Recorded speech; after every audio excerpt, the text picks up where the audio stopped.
morning, this is Joseph Lim, President of GLIM Project 2015. Ano ba ang meron sa project? Guys, nakaka-excite. Bakit? For the past years, since tuloy-tuloy po naging top 1 ng AIM Global at naging Hall of Fame, dumating din po ako sa point na talagang nabuboring ako. Sabi ko, ano kaya pwede ko pang gawin? Kaya lang sa sobrang kaiikot sa iba't ibang country, kaiikot sa iba't ibang lupalop ng Pilipinas, dumating talaga sa point na nagplato ako. Hanggang na-realize ko at naisip ko, kung merong science school, merong business school, bakit wala man lang ako naririnig or alam dito sa Philippines na MLM school? Dumating ako sa point na nakita ko yung office ng Google, ingit ako na sabi ko, wow, ang sarap pala ng ganun. Yung parang nag-aaral ka, nagtatrabaho ka, but at the same time, kumikita ka ng malaki.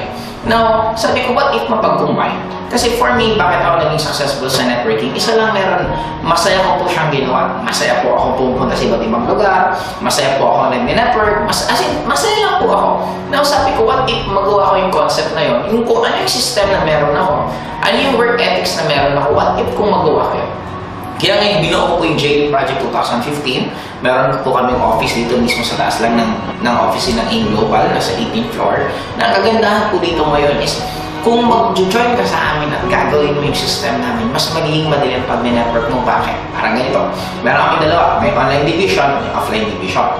Sa offline division, kahit wala kang apply, kahit yung apply mo hindi marunong. Kasi nangyari nga tendency minsan, nag-join ka, nag-join. Kaya alam yung apply mo, kung join lang din, ano naman may tuturo niya sa'yo? Kaya hindi mo rin pwedeng sisihin yun kasi it's just normal. Kung pareho pa kayo mag-aaral, it will take you years para maging magaling na networker. Now, ano ang point ko? What if? Sabi ko nga, what if kung ang magtuturo sa inyo mismo is magagaling na?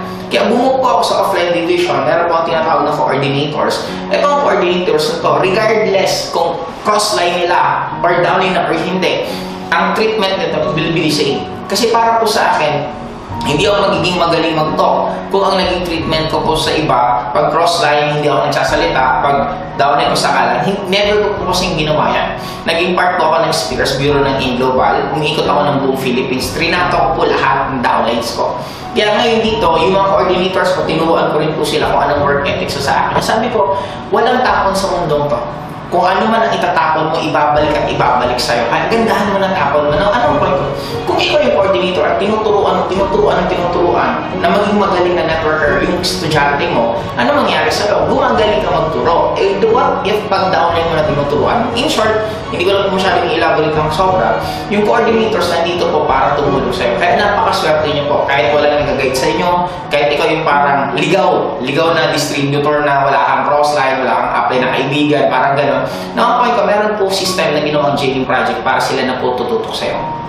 Sunod, kung nasa online division ka naman, ito po ang mga FW, ginawa po namin yung system na to na parang pag ni-network nyo, hindi na po masyado mahirap. Kahit hindi ka po nakakalabas sa bahay nyo, kahit wala ka pong day off, I'm sure kaya nyo pong gawin. Dahil meron na pong online division, may mga coordinators din po ako na nasa online. Now, anong point ko? Guys, sabi nila, magiging mayaman ka lang daw sa mundong to pag ang mga problema nasusolusyonan mo. In short, pag mas marami kang problema na nasusolusyonan, mas yayaman ka. Parang ganito.